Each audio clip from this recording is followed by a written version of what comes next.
The first museum in America dedicated entirely to slavery opened just a few months ago.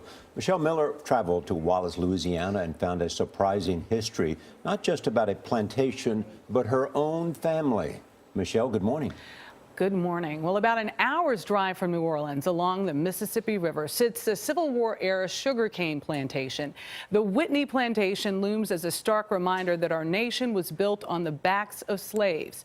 It's a tough part of our history to remember, but one man is investing a fortune to bring it all back to life. This house is full of secrets.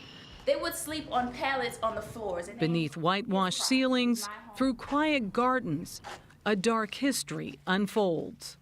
Tourists peer into cages where slaves were beaten. Statues of black children stare back at them. In this sanctuary, memorializing the harsh reality of slavery, one figure seems out of place. Good to see you. 77-year-old John Cummings. Most people operate on ready, aim, fire, and I always operate on ready, fire, and an aim. 16 years ago, the New Orleans native and millionaire trial lawyer jumped at the chance to buy this 250-acre plantation without really knowing what he was getting into. What didn't you know? And I got to the slave part, and I saw some of the inventories from successions, and I was looking, man, 40 people just traded like cattle. And so then I discovered the oral histories, and that's when the light went on. I got something here. Well, I've got a great injustice here. Cummings decided to dedicate the entire plantation to the slave perspective. He spent $8 million of his own money collecting antiques and commissioning art.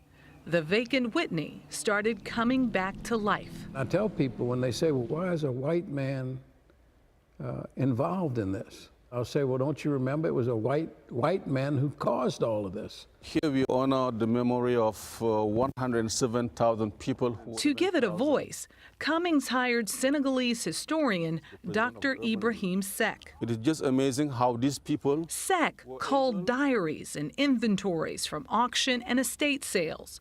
He found more than 100,000 names of slaves traded and sold through the Louisiana Territory. Each name is etched into these walls. There is no order, just like it was total confusion, just like the lives of the slaves. You see, you have African names, French names, Spanish names. Next to those names are the narratives of the slaves themselves. Doesn't mean much, but we make them talk. It is just a way for us to give them a voice, because these people were voiceless people. One of the voiceless, the powerless, was a slave girl named Anna who had a child named Victor. Victor was born a slave, but the records show he is the son of her white slave owner's brother. Victor's great-granddaughter is 82-year-old Sybil Morial. We didn't talk about it. Were they trying to save you from I don't know if it was shame, or maybe they were trying to save us. They didn't want to inflict that sad story on us. But it was sort of affirmed that my slavery ancestry was real, and it was only 3 generations ago. Morial only recently learned of her direct lineage, of her connection to the Whitney, and of Victor's legacy beyond slavery. He bought land and farmed it, so he overcame that life. And then the next generation did better, and the next generation did better, and then it's my generation, educated, successful. Morial was a civil rights worker, a college vice president, and the first black first lady of New Orleans.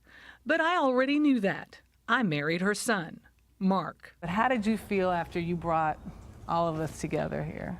I felt that I had given you, my family, the ancestry in color. So my children now know. They now know. They're great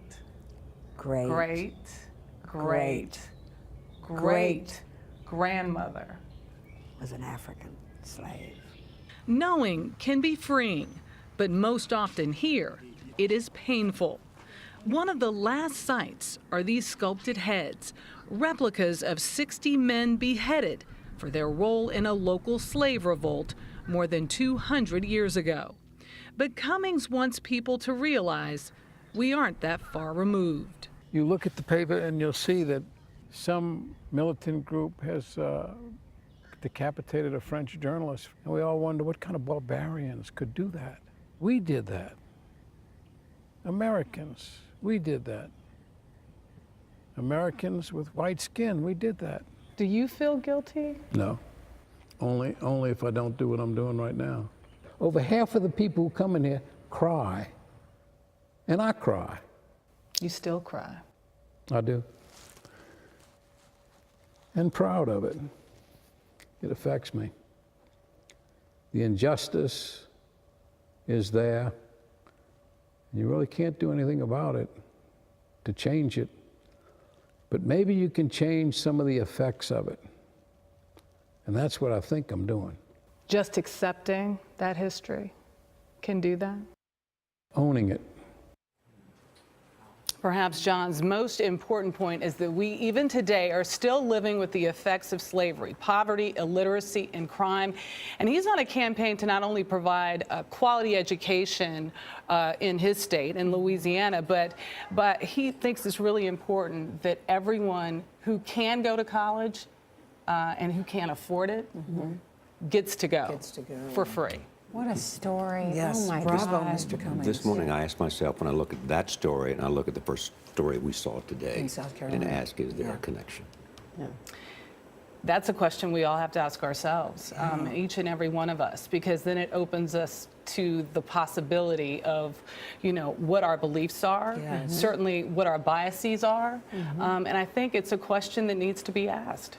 I mean, Bravo, we Mr. all should Cummings, question. really giving voice to the voices. And Michelle spending $8 million of his own money really shows a commitment. I was very touched by him. Yeah. And you interviewing your mother-in-law. Wow. Love her. I do. I love that woman. I know. She's amazing. She feels the same about you. Thank you so clearly. much. Thank you. Great story. Thank you.